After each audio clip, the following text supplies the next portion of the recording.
So this is our birdie top today, and we are gonna distribute it in these bowls for the birds. And in here is sprouts, kale, broccoli, snappies, cucumbers, apples, pear, and peppers. So we're gonna distribute them.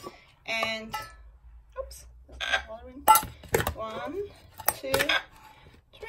And this every day I do this fresh for my birds. And that's how you get beautiful coats like plumbing, stunning plumage. And they all eat this. It's all raw, it's not cooked, and it's very, very good for them.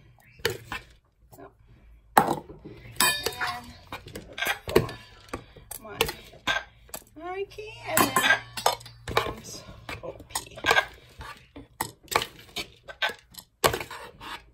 It takes a little time to do all this, but it's so worth it because